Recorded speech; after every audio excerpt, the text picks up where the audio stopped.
Well, we are now joined by Oleksiy Goncharenko. Mr. Goncharenko is a member of the Ukrainian parliament and president of the PACE Committee on Migration, Refugees and Internally Displaced Persons. He's joining us live from Ukraine.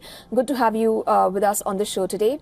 Donald Trump's stopping of military aid, now it has had a considerable impact on the US-made high-mobility artillery rocket systems, the HIMARS.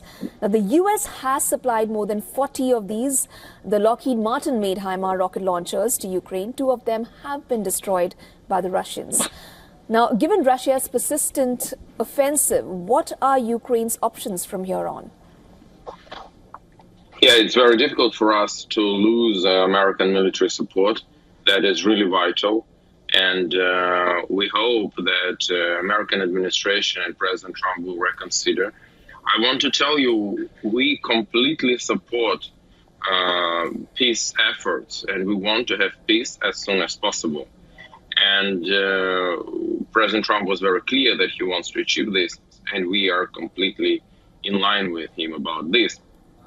The problem is that by suspending or pausing of military support to Ukraine, President Trump is putting under risk the possibility that Russia will go to negotiation table. Putin feels himself emboldened, and emboldened Putin and his allies, North Korea, Iran, China, in this case, they will not move to any peace, but they will continue the war. So I think that peacemaking efforts of President Trump should be accompanied by at least, maybe not on the same level, but at least continuation of keeping Ukrainian army afloat in this war, because in other case, Russia will never want to have peace. They will try just to finish Ukraine. This particular step by Donald Trump, this step in particular, well, it has the US Democrats worried as well. They say that this is rather dangerous and reckless to stop the military aid to Ukraine. Governments in Europe are fearful of an emboldened Russia because of that. Do explain to us how dangerous it can get, and what is the roadmap from here on? Can this step be retracted? Can the military aid be continued, rather, to Ukraine from here on? No, it's just a decision of one man. So Mr. Trump can reconsider his decision, and the flow of weapons can continue. And intelligence is even more important, as you told your viewers a lot about this. So it's absolutely possible. I want to be clear with you. I mean, Ukraine started this full-scale, Russia started this full-scale invasion, and Ukraine stopped Russia 3 years ago without any Western support.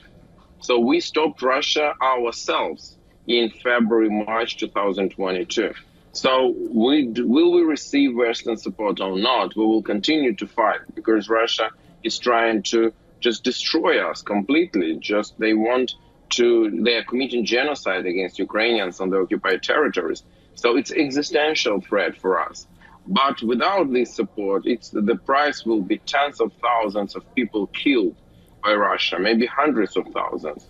So that would be a huge, huge price. And this is a very bad scenario. So we need to do everything we can to take the United States back on board and to have their support. And what would that mean, Mr. Goncharenko? What are the steps that Ukraine is going to take to ensure that to happen? I think we should be very clear with President Trump. We want peace.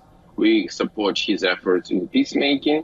We should just be clear what this peace should look like, because we don't agree for surrender, because there is no reason for us to surrender, but we want to have peace, even if it will mean that part of our territories will be for some time still illegally controlled by Russians. Right. That's all. That's what we need to tell, and I hope that President Trump will hear us. Okay, thank you so much, Mr. Goncharenko, for joining us on the broadcast today.